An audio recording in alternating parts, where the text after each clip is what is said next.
Juro delante de mi pueblo que sobre esta moribunda Constitución impulsaré las transformaciones democráticas necesarias. Han pasado 25 años desde que Hugo Chávez juró como presidente de Venezuela. Desde entonces hemos asistido al derrumbamiento más absoluto del país en todos los aspectos que te puedas imaginar, en todos. De la utopía al infierno, en este cuarto de siglo del chavismo. Soy Javier Atard y hoy es viernes, es 2 de febrero.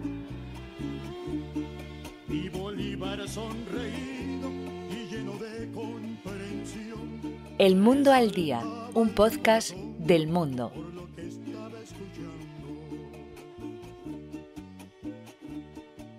En Caracas está Daniel Lozano, el corresponsal del Mundo en las Américas. Como te gusta decir a ti, Dani, ¿qué tal? ¿Cómo estás? Hola, ¿qué tal? Vamos a analizar algo a lo que has asistido en directo. Has visto cómo ha sido esta caída de cerca, sus claves, sus motivos y todo lo que hay detrás. Hace 25 años, Dani, Hugo Rafael Chávez Frías juraba como presidente de la República de Venezuela ante una constitución que él definía como moribunda y en una declaración de intenciones anunciaba que iba a impulsar las transformaciones democráticas necesarias para una nueva constitución, entre otras cosas.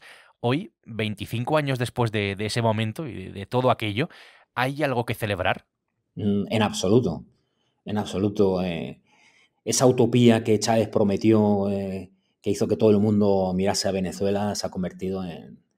Bueno, pues hemos hablado con mucha gente estos días para intentar buscar una definición. Yo creo que lo que más se acerca es que fue la utopía que abrió las puertas del infierno. Antes de que se abrieran las puertas del infierno, entiendo que Venezuela tenía sus problemas, pese a ser un país próspero históricamente. El contexto siempre importa para entender cómo llegó la revolución bolivariana en aquella Venezuela de los 90, de finales de los 90. ¿Qué ocurrió, Dani, para dejarlo todo en manos de Chávez? Mira, el proceso fue esa famosa Venezuela saudí, ¿no?, que creció tanto a costa del petróleo, había entrado en crisis. Todos recordamos en el 89 el Caracazo famoso, que hubo cientos de muertos, ¿no?, por la represión. Gobernaba Carlos Andrés Pérez, intentó subir los precios de la gasolina, del combustible, y se montó la María Morena, ¿no? La Sanpablera, que dicen por aquí.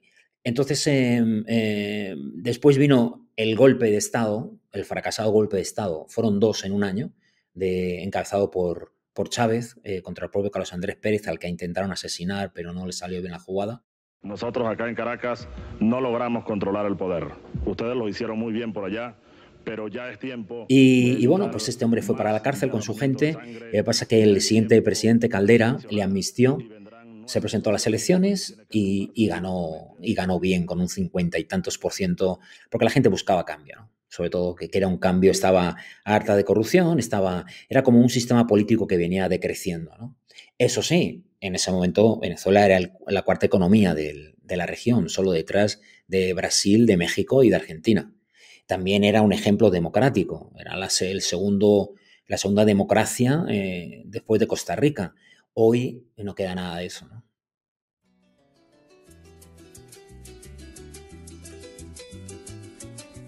Cuando el comandante ganó las elecciones tenía 45 años y una carrera militar a sus espaldas. Chávez era un militar, teniente coronel golpista contra el presidente Carlos Andrés Pérez, como decía Dani, en 1992. Militar luego metido a político tras pasar por la cárcel. Yo soy de la estirpe, digámoslo así, de los soldados revolucionarios.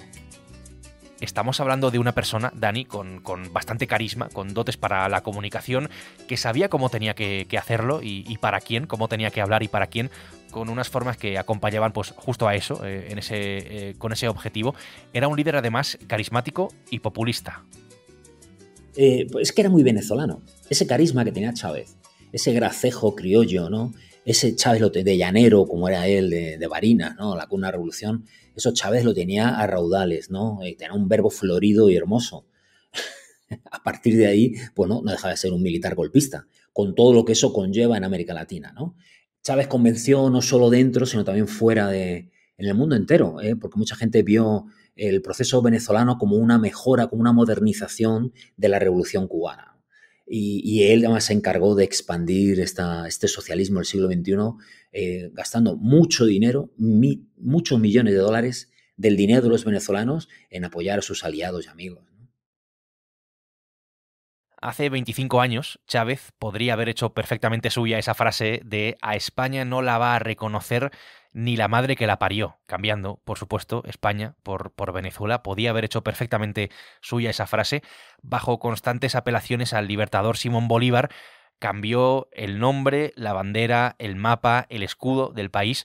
Fundó ese socialismo del siglo XXI, sorpasando incluso a la Revolución cubana, con un modelo alternativo de izquierdas, admirado en buena parte del mundo y en buena parte de la izquierda, de expropiación en expropiación, pasando así, como decía al principio, de la utopía a lo autoritario. Ajá, pero eso está en manos del gobierno, ¿verdad? Sí, en este momento está en manos. ¿Y este edificio? Es un edificio que tiene comercio privado de joyería. Exprópiese. De acuerdo. ¿Y aquel edificio allá en la esquina? También son Bueno, pues él planteaba un modelo alternativo de izquierdas, ¿no? Con mucha inclusión, con la democracia. Siempre es muy gracioso, ¿no? Porque quieren incluir a todo el pueblo en una democracia que hoy inexistente, ¿no? Pero yo creo que el gran acierto de Chávez fue saber leer el país. Él vio, comprobó, sintió que una buena parte del país rico había quedado al margen de ¿sabes? Del gran enriquecimiento de la Venezuela saudí. Son los famosos ranchos, que se dice aquí, los barrios populares, ¿no? Las favelas, donde se aglomeraba, bueno, hay cálculos, había un 50% de pobreza relativa, ahora es 70 y tantos % de pobreza total, o sea, lo supera con mucho, pero ya había, ¿sabes? Había unos síntomas de que algo estaba fallando en Venezuela y eso Chávez lo supo hacer muy bien. Chávez gana las elecciones del 98, con ese modelo electoral democrático que existía, casi siempre ganaba la oposición en Venezuela. De las últimas 9 elecciones antes de Chávez, ganó 7 la oposición. Con Chávez se acabó, empezó el ventajismo desde la primera elección, claro, con un carisma enorme y con mucho dinero gastado en dádivas para la gente.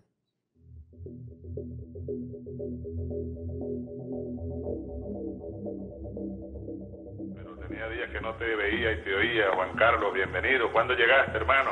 Pues llegué hace 3 días, presidente, a decirme también a mí mismo que si hay alguno que piensa que su enfermedad significa debilidad, algunos tenemos claro que es todo lo contrario y que me da mucha alegría como español, como europeo, sentir este proceso mío y, presidente... Una parte importante que no podemos olvidar es la conexión española con toda esta construcción del chavismo. Aquí escuchamos a Juan Carlos Monedero en directo en la televisión venezolana, charlando con el comandante, asesor de Chávez, Monedero, asesor de la revolución. No obstante, tenía despacho en Miraflores, que es el Palacio Presidencial venezolano. Quizá esta sea una de esas conexiones más conocidas. También, por supuesto, no podemos olvidarnos de la de José Luis Rodríguez Zapatero, expresidente del gobierno, que probablemente sea uno de los grandes apoyos que le quedan hoy a la revolución, a Nicolás Maduro. Pues sí, la conexión española es fundamental, porque esa constitución moribunda que cita Chávez en su primer discurso, reemplazada por la actual constitución bolivariana, se la redactan y la asesoran varios profesores españoles, valencianos, pero ese es el primer embrión de españoles y luego llegaron con Monedero gente de Podemos, y cobraban caro, ¿no? Cobraban caro sus asesorías y demás. Pero yo creo que una retroalimentación. Me acuerdo una vez entrevistando a Chávez que me enseñó uno de los libros de Bestringe, ¿no? Que también en ese momento tenía su momento de gloria también en la revolución. En esa retroalimentación, era de ida y vuelta. También los españoles adoptaron parte de esos discursos. Por ejemplo, Chávez pretendió dinamitar la Cuarta República, que es algo muy parecido a lo que sucede con la transición española, mal vista ahora, ¿no? Sobre todo desde la izquierda. Eso Chávez ya lo había hecho antes, como en los discursos de la ultraderecha. Esa polarización, Chávez fue un maestro con sus discursos. Al rumor de clarines guerreros, ocurre el blindado, ocurre veloz, con celoso. Esta es una de las últimas intervenciones de Chávez. Antes de morir había sufrido un cáncer, cantando a la patria. Patria, patria, patria querida, antes de anunciar quién iba a ser su sucesor, que estaba sentado en ese momento a su izquierda, era Nicolás Maduro. La manera de hacer política del chavismo, esto creo que es importante recordarlo, ha tenido una serie de consecuencias terribles para los venezolanos, más allá de la falta de libertades evidente, de la ausencia de democracia plena, de las elecciones controladas, de los presos políticos, de los 400.000 millones de dólares en los que se cifra la corrupción. Por si fuera poco todo eso, todavía queda la miseria que hemos visto en los últimos años con los cereales de los supermercados vacíos, con una falta absoluta de algunos medicamentos y con cifras, Dani, que son un buen ejemplo de la vida que se lleva en las calles de Venezuela en este momento. Hoy el PIB, el Producto Interior Bruto, es 1/3 de lo que era cuando Chávez tomó posesión, lo que se traduce en esas cifras que te decía y que tú conoces, que son durísimas. Pues mira, empezando por el petróleo, que es el gran, ¿verdad? El gran maná venezolano. El petróleo, cuando llega Chávez en el 99, la producción de Venezuela eran 3 y piquito millones de barriles de petróleo al día. Hoy ahí está apenas entre 700.000 y 800.000, ¿no? Después de una industria que se entregó a los militares y que la despedazaron, ¿no? El salario mínimo, yo creo que es ese salario mínimo actual de $4, que es verdad que engordado con bonos a dedo. O sea, que quiere decir, lo recibe quien Maduro quiere. No es que sea para todo el mundo. Y luego con los Cesta Ticket, pues puede estar rozando $100, pero era $348 hace 25 años. Está la hiperinflación que ha sido de miles y miles, tanto por cien, pero que todavía este año pasado superó el 200% y fue la mayor del mundo. El poder adquisitivo de la gente es inexistente, los precios aquí son disparatados, son como en Madrid, pero con esos salarios, porque el salario mínimo está en eso, pero un salario medio calculaban, creo que era así, analítica, que estaba en torno a $120, $150 al mes, con precios a la española, imagínate, ¿no? Claro, mucha gente sobrevive gracias a lo que se envía de los venezolanos que andan fuera del país, esos 8,5 millones. La cosa es tan gráfica que el otro día nos encontramos a una chica que iba por la calle deambulando fatal, con problemas, estaba vomitando y demás, en pijama, y le preguntamos para ayudarla y, bueno, pues el CDI, que son las famosas centros de salud cubanos, no funcionaba, el que estaba al lado. En el hospital militar, que era el que estaba allí, no la dejaban entrar porque no era militar, y entonces otro no había. Al final acabamos llevándola a su hospital. Porque es que era enfermera. Ni siquiera la revolución ni siquiera es capaz de dar salud a la gente de la salud, ¿no? El ejemplo más palmario, la consecuencia más visible de todo esto es el grandísimo éxodo de venezolanos, entiendo, esos 8 millones de personas que han huido del país y que vemos en Estados Unidos, pero que vemos también en España, por ejemplo, y en muchos otros países de América Latina. Es la prueba irrefutable del colapso, ¿no? Lo dice un trompetero, que es una gran experta que ha estudiado a fondo, ¿no? Toda esta historia que la hemos vivido, ¿no? Ese río humano de gente que se puede volver a activar, que no ha parado, que sigue. 325.000 cruzaron la peligrosísima selva del Darién el año pasado, y que veremos con el tema de las negociaciones con Estados Unidos, va a seguir. Es un río de gente. ¿Quién vive aquí? Esa es la gran pregunta. Mira, cuando llega Chávez al poder, ese famoso 2 de febrero, solo existían 300.000 venezolanos emigrantes. Ahora son 8,5 millones. Maduro lo niega, dice que no hay emigrantes.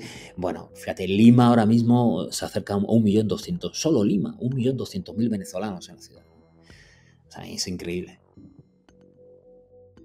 Y con esas cifras tan demoledoras, con esa situación económica, con el éxodo, ¿cómo es posible, si es que tiene explicación, Dani, que la revolución siga en pie? Por la fuerza, por la represión, por el miedo, por el terror, como quieras llamarlo. O sea, Maduro no alcanza apenas un 17-18% de apoyo popular, ¿no? Solo contando con la gente que está en Venezuela, no hablemos de los 8,5 millones que están fuera, ¿no? Entonces se mantienen por la represión y luego porque vivimos en este momento, yo creo que es muy importante, trascendental, ¿no? Una alianza de las dictaduras, de los países iliberales, ¿no? Que es muy fuerte, muy poderosa: Rusia, China, Venezuela, con Cuba y Nicaragua aquí en América, y esos aliados que tienen de izquierda ahora, ¿no? Entonces, yo creo que es muy sintomático que vamos a cumplir una semana desde que el Tribunal Supremo acabara con la esperanza de mucha gente, de la mayoría de la gente en este país, para que fuera María Corina Machado, la dirigente liberal, fuera candidata, y no se han pronunciado. Colombia, Brasil, México, ni decir Bolivia, Cuba, Nicaragua, pues todo en eso basa su fuerza Maduro, ¿no? Esa alianza interna con militares, con el generalato, que son los grandes beneficiados de este sistema. Tiene a la guerrilla colombiana de su lado, luego están las milicias paramilitares chavistas. Bueno, está muy bien defendido, ¿no? Si en un país no hay democracia, es bastante complicado que haya periodismo libre, por así decirlo. Uno de los grandes problemas de Venezuela es que no hay libertad de prensa. Aquí está el diario El Mundo, mira, para que ustedes vean. Originales. Vamos a ver. Daniel Lozano, Caracas. ¿Está aquí Daniel? Debe estar ganándose unos realitos, Daniel, ¿verdad? Sigue en página 20, en página 3. Un país, y este es un ejemplo, en el que el presidente pregunta en una rueda de prensa, con un periódico en la mano, por dónde se encuentra el autor de una información, pues ya me dirás, ¿no? Lo que es. ¿Esto te ha pasado a ti con Maduro, Dani, con el hijo político de Chávez, con el rostro del chavismo desde 2013? ¿Esto lo has vivido tú en primera persona? Sí, no me tiene cariño, no sé por qué, pues. Casi que en este caso pues parece incluso más un halago. En todo caso, Dani, Venezuela es un país donde no hay prensa libre y donde hemos asistido al cierre pues de medios de comunicación, así, tal cual. Sí, o sea, el cuarto poder dejó de serlo, ¿no? O sea, Chávez empezó atacando el famoso cierre de Radio Caracas Televisión, que era la televisión líder en aquel momento, ¿verdad? Muy sintomático de lo que estaba por venir. Pero como en tantas otras cosas, Maduro superó con creces al comandante supremo. ¿Por qué? Porque, bueno, con Maduro hemos asistido a la toma empresarial de, por ejemplo, Globovisión, que era el canal de noticias como la CNN de aquí. Las televisiones grandes que quedan están simplemente atemorizadas, arrodilladas, como quieras decirlo, pero vamos, no es que ni informan, ¿no? Entonces quedan unos cuantos, los periodistas son venezolanos, unos guerreros indomables, ¿verdad? Que hacen su trabajo contra todo, y quedan estos portales independientes, muchos bloqueados, que tienen ataque constante, les atacan de Irán, les atacan de no sé dónde. Es una cosa como este mundo global, este tablero geoestratégico en el que vivimos, lo sufren los periodistas de aquí, ¿no? Siguen cerrando radios. Acuérdate cuando hubo la crisis de papel, ¿qué hizo el gobierno? Quitó el papel a los periódicos, no se podían publicar porque no había papel. Y lo mismo en redes sociales. Bueno, hay gente a la que han capturado por publicar imágenes en su estado de WhatsApp. No te cuento los famosos tuiteros. Bueno, pues la famosa hegemonía comunicacional chavista es enorme y es una de las bases, yo creo, de su poder político, ¿no? Después de este retrato que hemos hecho de la revolución del chavismo, en este camino de la utopía hasta el infierno, ¿no? Hacia el infierno, en estos 25 años que tú, por ejemplo, Dani, has vivido de cerca, primero con Chávez, luego con Maduro, ¿cuál es la gran lección que nos deja, la gran lección que podemos extraer de estos 25 años? Pues que sin controles, sin separación de poderes, sin las reglas democráticas a carta cabal, sin elecciones limpias y demás, no se puede construir ninguna utopía, ¿no? Es un placer, Dani, hablar contigo siempre de todo lo que pasa en las Américas, de todo lo que pasa en Venezuela especialmente. Un placer, aunque, bueno, ojalá estuviéramos hablando de otra situación. En todo caso, gracias, como siempre. A ti. Y decir eso, ¿no? Que la gente ha vuelto la esperanza. Veremos hasta cuándo les dura.